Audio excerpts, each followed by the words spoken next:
Welcome to part 2 of graphing quadratic functions. Remember that parabola have key features, and those features are the vertex, the maximum minimum points, axis of symmetry, x-intercept and y-intercept. And that the prior video we went over all of these items. So moving forward, we're going to try to see what happens in a different situation. So let's say that we have a quadratic function in the standard form, and that's all we have. Let's say that we are given the function f of x equal a x squared plus bx plus c, that the function is in the standard form. Let's look at a particular function, f of x equal x squared plus 6x minus 40. Now, all we have is the function. We are not given any of the key features of the quadratic function, just the function in the standard form. How would we graph this? How we can graph the function? How can we graph the parabola? We learned before in the prior video how to graph the quadratic function when we know the axis of symmetry, the x and y intercepts, and whether it opens up or downwards, the parabola. So we're not going to go, in this video, we're not going to go over how to calculate this thing and how do we know these things. That's all part of the prior video. We're simply going to assume that we know that. Okay, and then let's see what else we need to know to move forward. What we're going to do next is to figure out what the x-intercepts are, where the parabola is going to intersect the x-axis. And here's how we do it. We know that the parabola can only intercept the x-axis when y is 0.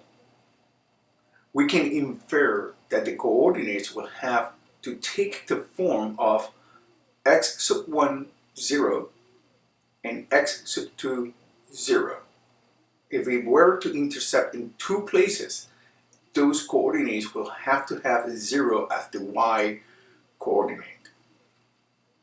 So f of x equal to x squared plus 6x minus 40 is our function, and we know that this is equivalent, which is equivalent to x equal x squared plus 6x minus 40. F of x can be expressed as y. It represents y in the equational form. When we talk about functions, we use f of x.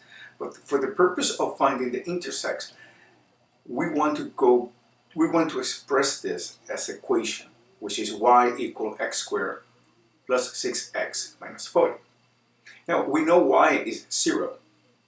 Therefore, 0 is equal to x squared plus 6x minus 40. Now, remember, all we had done is replace y by 0. And we know this because we know that when the parabola intersects the x-axis, y must be 0. This is equivalent to x squared plus 6x minus 40 equal 0. All we've done is move the 0 from one side of the equation to the other side.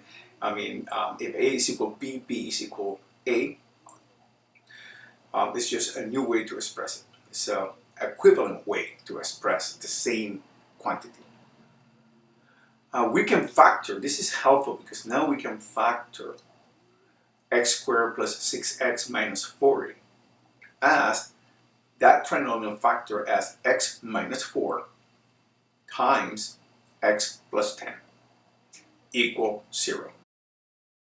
Now, using the 0 property, we can infer that if we multiply two quantities and the product is 0, then one of them is 0 or both of them are 0.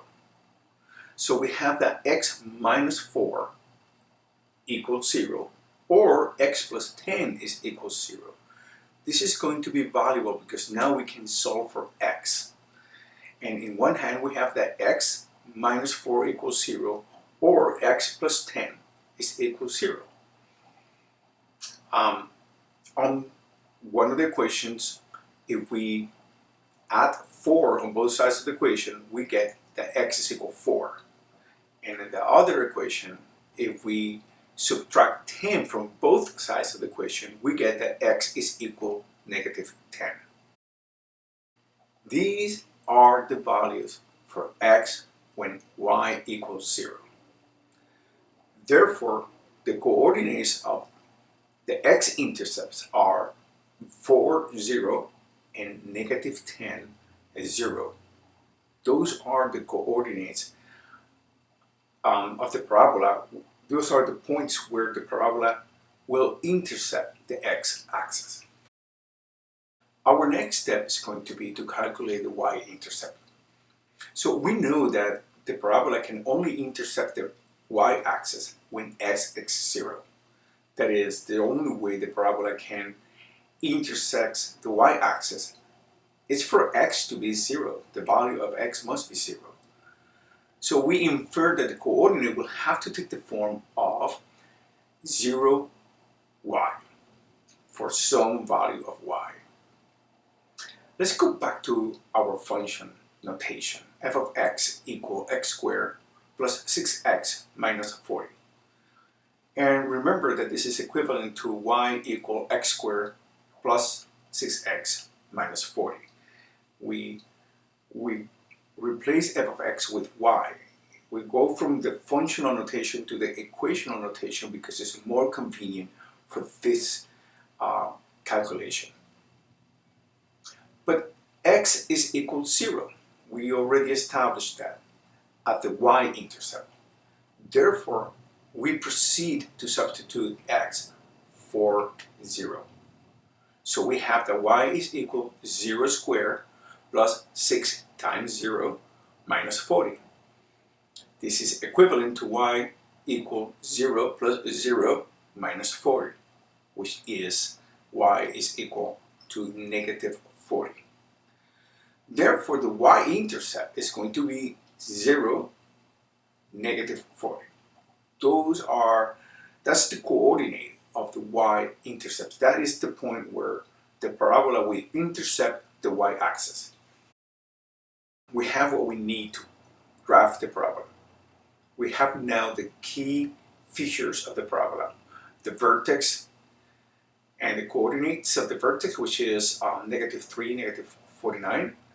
We know that the vertex is a minimum. We know that the axis of symmetry is going to be x equal 3. We know these things from prior videos. We know that now we calculated here that the x-intercepts are going to be, the coordinates are going to be 4, 0 and negative 10, 0, and that the y-intercept is going to be 0, negative 40. So you have the key features. I invite you to pause the video here, try to graph the parabola on your own using the key features, and then resume to compare your answer to what we have to offer next.